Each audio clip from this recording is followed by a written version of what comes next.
नमस्कार, आप देख रहे हैं एनबी न्यूज। मैं आपके साथ रवि राजपूत। हमारे खास कार्यक्रम आपड़े उत्तराखंड में आप सभी का स्वागत है। उत्तराखंड के चंपावत में मुख्यमंत्री पुष्कर सिंह धामी आज़ादी के अमृत महोत्सव के अवसर पर तिरंगा अभियान में शामिल हुए।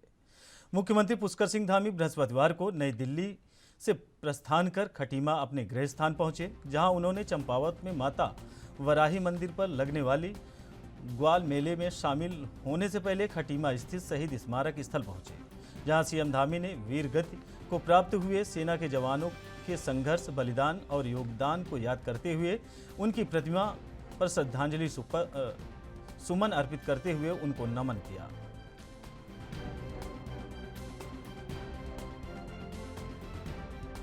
कि ऐसे लोगों को भी, ऐसे शहीद आंदोलनकारी जिन्होंने अपने प्राणों का बलिदान दिया, अपनी जिंदगानी दी, अपनी जवानी दी, अपना सब कुछ निछावर कर दिया और वो पर्दे के पीछे भी रहे, उन सबको भी ये आज़ादी के अमृत महोत्सव पर हम सबको स्मरण करना चाहिए। और हम सब, मैं देख रहा हूँ कि इस प्रकार के कार्यक्रमों को लेकर जहाँ देश भर के अंदर एक उत्साह का वातावरण है, लोगों में उत्साह है, उमंग है, एक जोश है, जुनून है, और नए बच्चों के अंदर विशेषकर से मैं देख रहा हूँ कि बहुत ज़्यादा है। पिछले दिनों हम लोगों ने देहरादून शहर में 2 स्थानों पर, एक गांधी पार्क से हमने प्रभात फेरी निकाली थी, और उस प्रभात फेरी में बहुत बड़ी संख्या में, हजारों हजार की संख्या में हमारे सभी छात्र छात्राएं, आम जन सब शामिल हुए थे। इतना लंबा जुलूस था कि पीछे मुड़कर देख रहा था तो मैं उसका कहीं अंत दिखाई नहीं दे रहा था। भाइयों बहनों, ये आज हमारे आने वाली जो पीढ़ी है उसके अंदर अमृत काल के लिए कैसा जोश है। ये हर घर तिरंगा अभियान भारत सरकार ने शुरू किया, माननीय प्रधानमंत्री जी के आह्वान पर ये शुरू हुआ, और सभी लोगों ने इसमें बढ़ चढ़कर भाग लेना प्रारंभ कर दिया है। अब यह अभियान केवल सरकार का न होकर ये जन आंदोलन बन चुका है, जन जन का कार्यक्रम बन चुका है। और इसके लिए चूँकि जहाँ हमारे प्रदेश के अंदर हम लोगों ने तय किया था कि 20 लाख परिवारों तक हम हर घर झंडा अभियान करेंगे, हर घर में झंडा लगाने का काम करेंगे, वहीं मैं देख रहा हूं कि यह संख्या लाखों से भी ज़्यादा बढ़कर हो जाएगी। क्योंकि अभी प्रेमचंद जी बता रहे थे कि कई लाख तो जो है शहरी विकास विभाग के द्वारा ही झंडे दिए जा रहे हैं। अभी मैंने सुनील उनियाल गामा जी बता रहे थे कि 1 लाख से ज़्यादा झंडे जो है नगर निगम देहरादून वितरित कर रहा है। तो ऐसे बहुत सारी स्वयंसेवी संस्थाएँ, बहुत सारे लोग आगे आकर जो है इस अभियान में अपना योगदान दे रहे हैं। मैं उन सभी का धन्यवाद करना चाहता हूं। और मुख्य रूप से स्वच्छ भारत अभियान, जो माननीय प्रधानमंत्री जी का प्रिय विषय है, उसको भी हम लोग लेंगे। और ऐसे स्थान जहां तिरंगा फहराया जाना है, स्वतंत्रता संग्राम सेनानियों के स्मारक हैं, शहीद स्मारक हैं, शहीद की और महापुरुषों की मूर्तियां हैं, गांव, कस्बे और नगर का ऐसा स्थान जहां पर सार्वजनिक कार्यक्रम, रामलीला, जनसभा और अन्य सांस्कृतिक कार्यक्रम आदि होते हों, उन सभी पर विशेष रूप से हमारा ध्यान होना चाहिए कि वो सब स्थान हमारे स्वच्छ हों, साफ सफाई वहाँ पर हो, चूना इत्यादि हमारा वहाँ पर पड़ा हो। ये हम शहरी विकास विभाग के अंतर्गत कर सकते हैं। इसी प्रकार से निकायवार एक सूची भी तैयार होनी चाहिए, एक सूची भी तैयार होनी चाहिए जिसमें स्वतंत्रता संग्राम सेनानियों के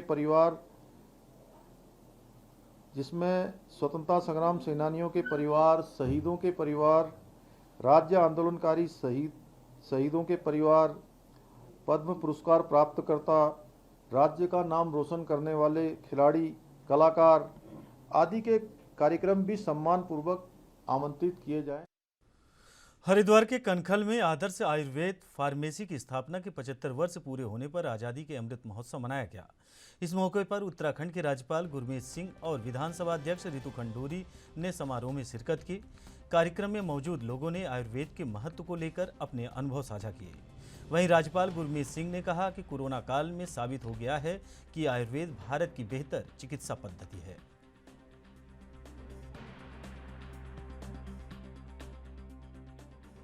ये दिन जो हमने सब ने मिलकर आयुर्वेद विद्या को याद किया, उसको स्मरण किया, और ये हमने पूरा परिवार की तरफ से इकट्ठा किया कि जिस प्रकार से कोविड महामारी में हमने सबक सीखे हैं कि किस प्रकार अपनी सेहत, हेल्थ और इम्यूनिटी के ऊपर में काम करना चाहिए। उसके अंदर में आयुर्वेद ने बहुत बड़ा काम किया है। और आज़ादी के अमृत महोत्सव के अंदर में जो आदर्श आयुर्वेद फार्मेसी है, इन्होंने बहुत ही निष्ठा से, सेल्फलेस से काम किया है। तो उत्तराखंड में, हिमालयस में, जो शिव जी के घर में, आंगन में जो आयुर्वेद का ब्लेसिंग्स है, वो अपने आप में एक अलग है।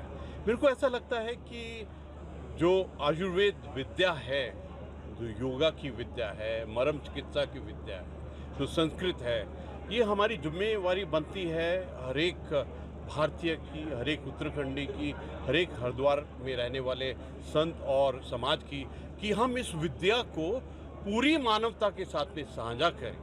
मैं इतना ही कहूँगा कि भगवान का बहुत आशीर्वाद रहा, बुजुर्गों का आशीर्वाद रहा और कनखल वासियों का, हरिद्वार वासियों का बहुत ज़्यादा प्यार, आशीर्वाद, स्नेह बना रहा। उस कारण हम इतना यहाँ तक पहुँच सके। और ये मेरे पास ओन पेपर्स 15 अगस्त 1947 के पेपर्स हैं, जिस दिन हमारी चिकित्सा की स्थापना हुई थी। ये आपके लिए बहुत बड़ी उपलब्धि है, कहीं ना कहीं देश के ये मेरे लिए बहुत ज़्यादा गर्व की बात है। मैं बता नहीं सकता कि कितना मेरे को हर्ष और खुशी है, और गर्व से सीना चौड़ा है कि ये दिन हर किसी की ज़िंदगी में एकदम। वहीं पहाड़ों की रानी मसूरी में ऐतिहासिक तिरंगा रैली का आयोजन किया गया, जिसमें मसूरी के समस्त स्कूलों ने भाग लिया। वहीं हाथों में तिरंगा लेकर भारत माता की जय के नारे लगाए गए। तिरंगा यात्रा सर्वे मैदान, लढ़ोर बाजार, शहीद भगत सिंह चौक होते हुए माल रोड, गांधी चौक पर समाप्त हुई। आज़ादी की 75वीं वर्षगांठ के अवसर पर उप जिलाधिकारी नरेश चंद्र दुर्गापाल के नेतृत्व में तिरंगा रैली का आयोजन किया गया, जिसमें लगभग मसूरी के 32 स्कूलों के छात्र छात्राओं ने भाग लिया।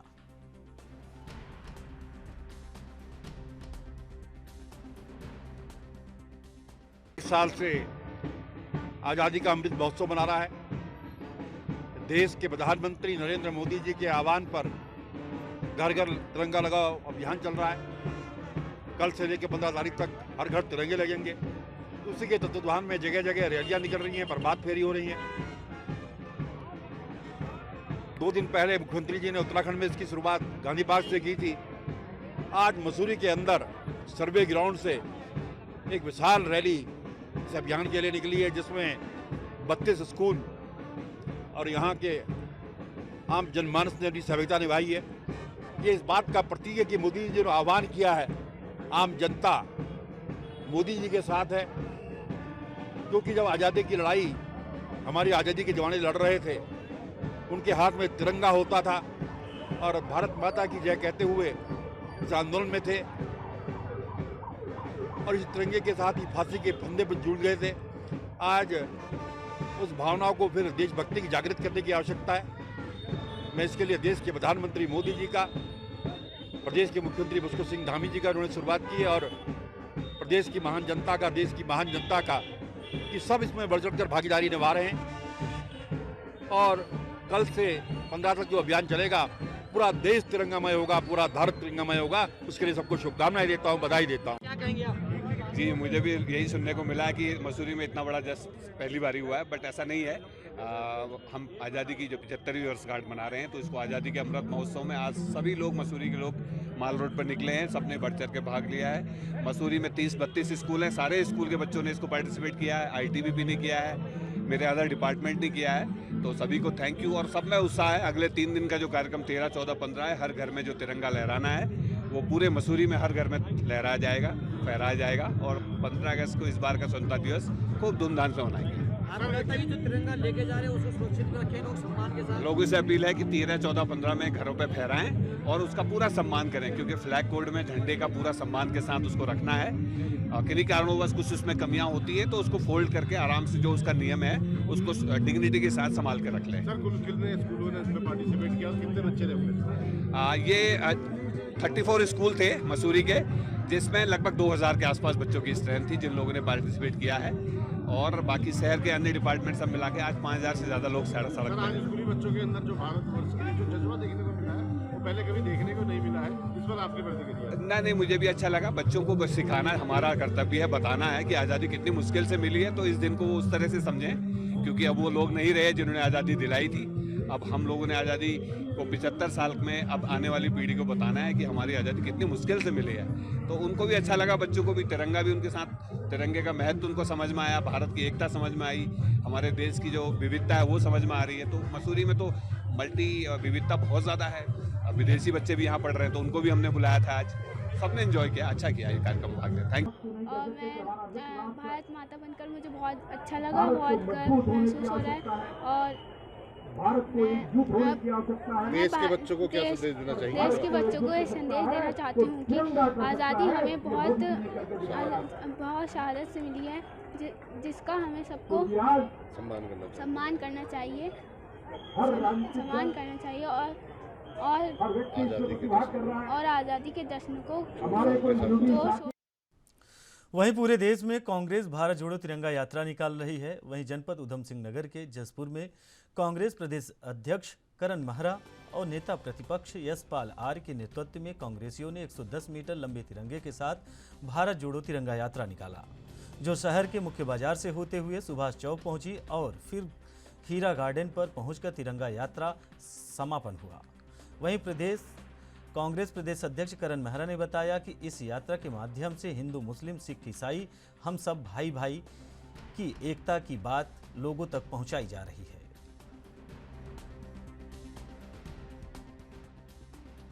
संदेश है कि हिंदू, मुस्लिम, सिख, ईसाई हम सब है भाई भाई। और राष्ट्र में जो सांप्रदायिक माहौल भारतीय जनता पार्टी खराब कर रही है, संघ परिवार खराब कर रहा है, उसको हम लोग कांग्रेस के जन चाहते हैं कि देश की एकता, अखंडता बनी रहे, अक्षुण्ण रहे और देश सुरक्षित रहे।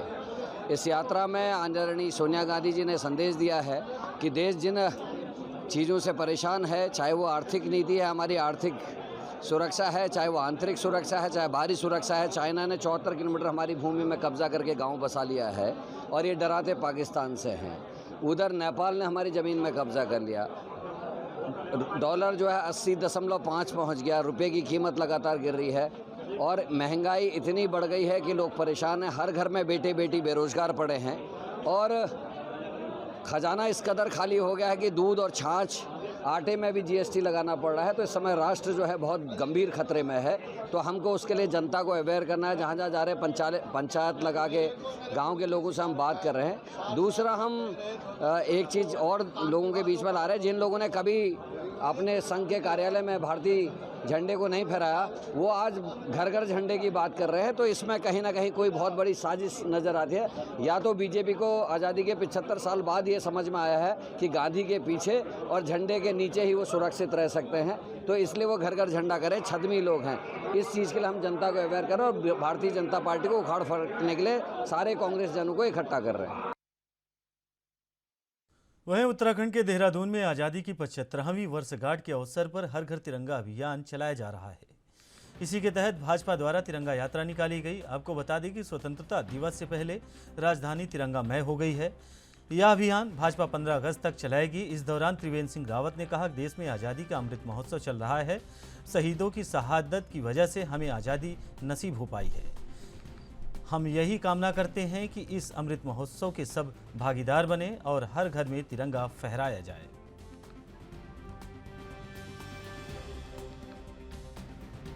बड़ा स्पष्ट है कि आज़ादी के 75 वर्ष पूरे हो रहे हैं और एक तरह से आज़ादी का यह अमृत महोत्सव इसको नाम दिया गया है। देश के तमाम उन स्वतंत्रता संग्राम सेनानियों को जिन्होंने देश के लिए आंदोलन किया, देश के लिए बलिदान दिया, और तमाम ऐसे जो कई ऐसे हजारों की संख्या में जो अज्ञात हैं, उन सबको आज़ादी के इस अमृत महोत्सव के अवसर पर याद किया जा रहा है। उनके प्रति श्रद्धा प्रकट करने के लिए ये कार्यक्रम, और जो माननीय प्रधानमंत्री जी ने आह्वान किया कि हर घर तिरंगा लगे। देश का आम आदमी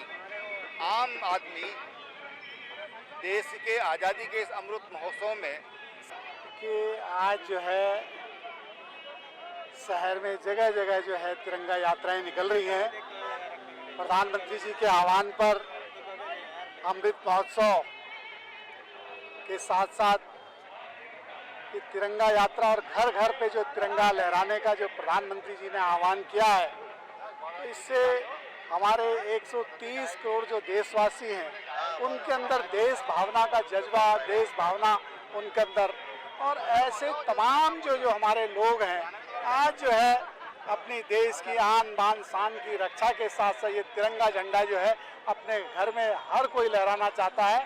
और आज जो है जिस तरीके से पूरे देश भर में ये तिरंगा के लिए एक माहौल बना है, इसके लिए हम अपने प्रधानमंत्री जी का उनका धन्यवाद करते हैं कि उन्होंने अमृत महोत्सव के माध्यम से सबके अंदर जो है देशभक्ति का जज्बा जगाया है। इसके लिए मैं प्रधानमंत्री जी का बहुत बहुत उनका धन्यवाद।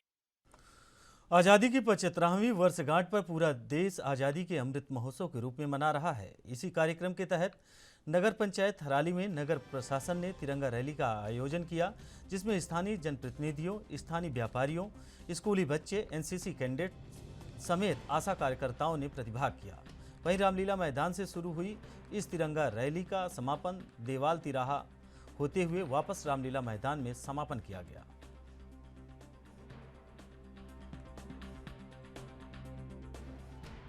आज़ादी के अमृत महोत्सव के तहत पूरे भारतवर्ष में बड़े स्वतंत्रता दिवस बड़े हर्षोल्लास के साथ मनाया जा रहा है, जिसके निमित्त अपने आज नगर पंचायत भराली के जो प्रायोजक रही है इस कार्यक्रम का, इनके तत्वाधान में जो पूरे नगर क्षेत्र में आज 75वीं वर्षगांठ पर स्वतंत्रता दिवस के उपलक्ष्य में सभी स्थानीय लोगों के द्वारा, भराली नगर के व्यापारियों के द्वारा, तहसील प्रशासन और अपने जितने भी जनप्रतिनिधि लोग हैं उनके द्वारा यहाँ पे रैली का आयोजन किया गया।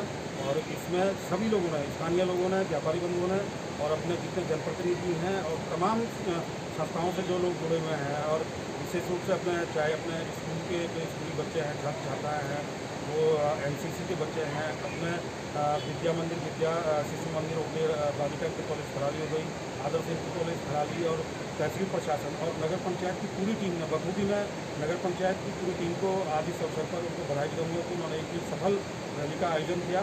और निश्चित रूप से हम लोगों को एक स्थानीय नागरिक होने के नाते जो जानकारी मिली है, पूरे नगर क्षेत्र में आने वाले 14 तारीख तक पूरे 2-3 दिन के अंदर में प्रत्येक घर पे जितने भी घर हमारे नगर पंचायत क्षेत्र के अंदर आते हैं, तो प्रत्येक घर पे जो है कि तिरंगा झंडा को फहराने का कार्यक्रम प्रशासन के द्वारा भी और नगर पंचायत।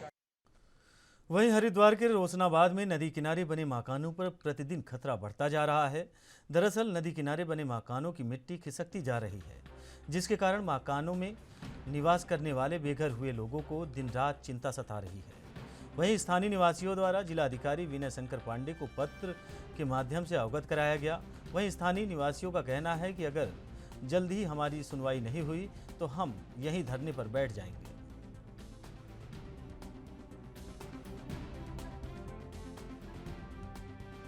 मैं यहाँ नित्य प्रति जिस दिन 6 तारीख की रात को बारिश हुई है, उस दिन रात 4 बजे से मैं यहाँ लगा हुआ हूँ। सुबेरे जेसीबी आई थी, सारा प्रशासन भी आया हुआ था। जिस तरह पहले दिन काम किया गया, उसके बाद में कोई सुनवाई नहीं है, कोई काम नहीं किया जा रहा है।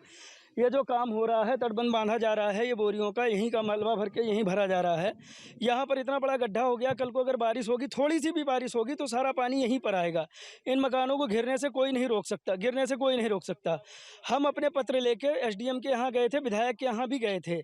इन लोगों ने हमारी सुनवाई नहीं की है। विधायक जी ने एसडीएम साहब, मैंने कहा था कि पानी का डाइवर्ट रुख मोड़ दिया जाए, कि मतलब जो जंगल का एरिया है, जंगल के एरिया से पानी निकाला जाए। तो उधर के लिए 2 जेसीबी मांगी गई थी कि 2 जेसीबी 2 या 3 दिन अगर चल जाएंगी तो पानी का रुख मुड़ जाएगा, इधर पानी नहीं आएगा। विधायक जी ने एसडीएम साहब को उसी टाइम फ़ोन किया। एसडीएम साहब ने कहा कल सुबह से जेसीबी लग जाएंगी। आज 3 दिन हो गया, कोई जेसीबी नहीं आई है। जो ये जेसीबी यहाँ लगी है, यहीं का मलबा उठा के यहीं भर रही है। ये यहाँ इतना बड़ा गड्ढा कर दिया गया है, पूरा स्विमिंग पूल बना दिया गया है, जिससे कि ये व्यवस्था नहीं है।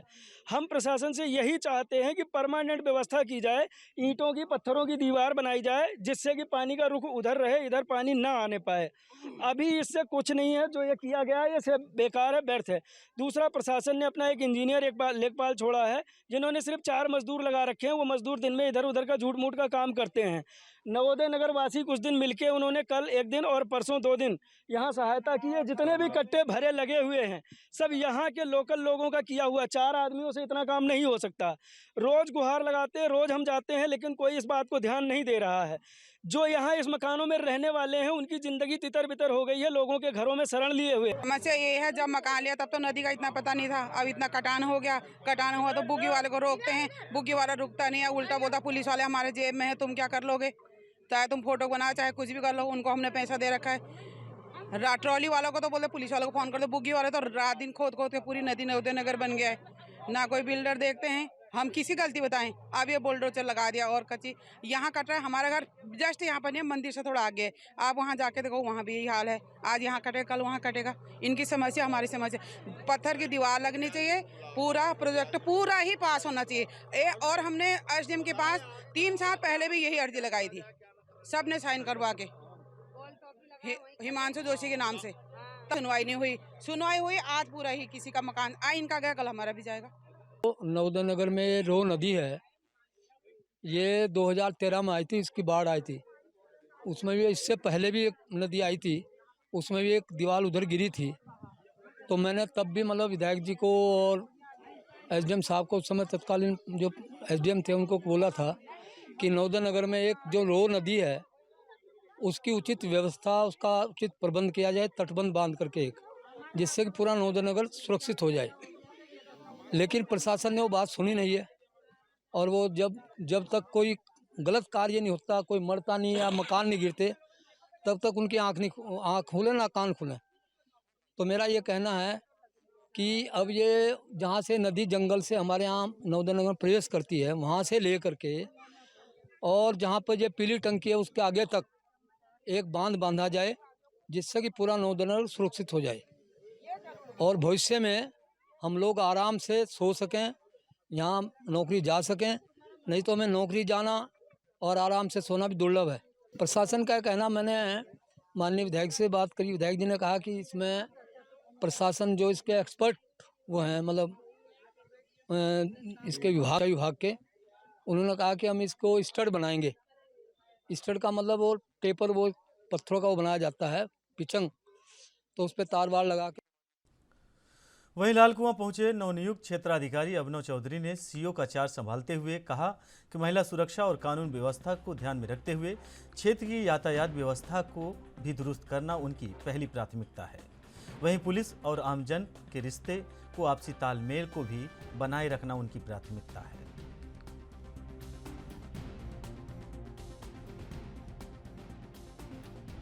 अब की बार झंडा फहराने का भी एक कार्यक्रम है कि हर जो नागरिक है और जितने भी सरकारी संस्थान हैं उन पे झंडा फहराया जाएगा। तो हम भी कोशिश कर रहे हैं कि जो राष्ट्रीयता की भावना है वो युवा तक पहुंचाई जाए, ताकि युवा जो हैं वो इसकी कीमत समझ सकें कि जो 15 अगस्त है वो उसकी क्या कीमत होती है और आज़ादी क्या चीज़ होती है और राष्ट्रीयता की भावना। हमने पूरी अपनी मैन पावर की एक सम्मेलन किया है, जिसमें उनकी जो समस्याएं थी वो हमारे द्वारा सुनी गई। जिनका निदान हमारे स्तर से होगा वो हम करेंगे और जो नहीं होंगे हम उनकी बात को आगे तक पहुँचाएँगे।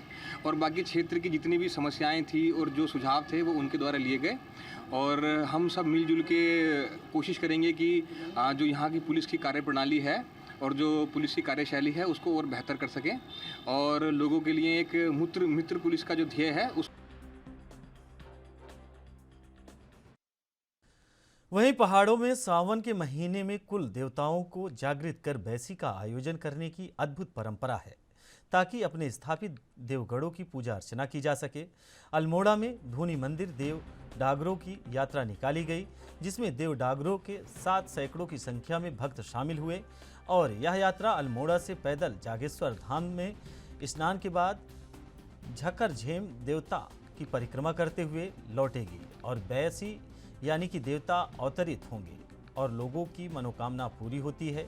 इस दौरान भक्त शांति और समृद्धि की प्रार्थना भी करते हैं।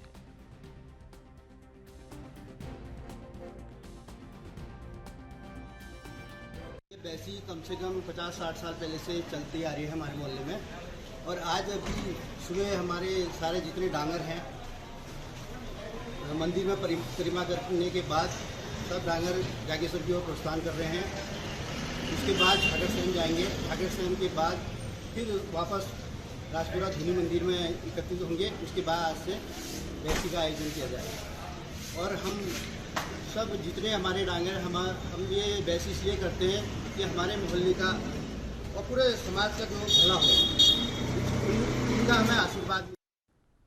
उत्तराखंड के जगदीशपुरा में बरसात शुरू होने पर पहाड़ी क्षेत्रों में बारिश जमकर कहर बरपा रही है। आपको बता दें कि पहाड़ी क्षेत्र में कहीं भूस्खलन तो कहीं लैंडस्लाइड हो रहा है। उप जिलाधिकारी सीमा विश्वकर्मा ने बताया कि आज तहसील कर्मचारियों और पूर्व सैनिकों के साथ बैठक की गई।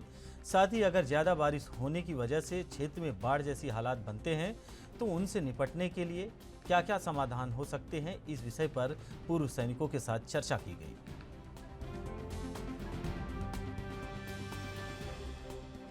मीटिंग का जो यहाँ पे हमारा एक मुख्य प्रशासन के साथ में जो मीटिंग थी पूर्व सैनिकों की, वो आपदा को लेकर के थी।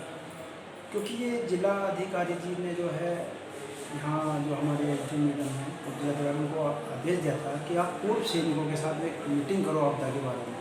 क्योंकि जो पूर्व सैनिक है इन्होंने अपने देश में बहुत आपदा में जो है देश की सेवा और जनता की सेवा की है। काफ़ी लोगों को इन्होंने बचाया है। ये जो है टेक्निकल में, मेडिकल लाइन में, हर चीज़ में ये जो है माहिरता रखते हैं। तो उन्होंने बोला इनसे कुछ वॉलंटियर नाम भी लो ताकि आपदा में हमारे साथ मिलकर काम करें। तो आज सर इसी संघर्ष में हम पूर्व सैनिक यहाँ पे इकट्ठा हैं।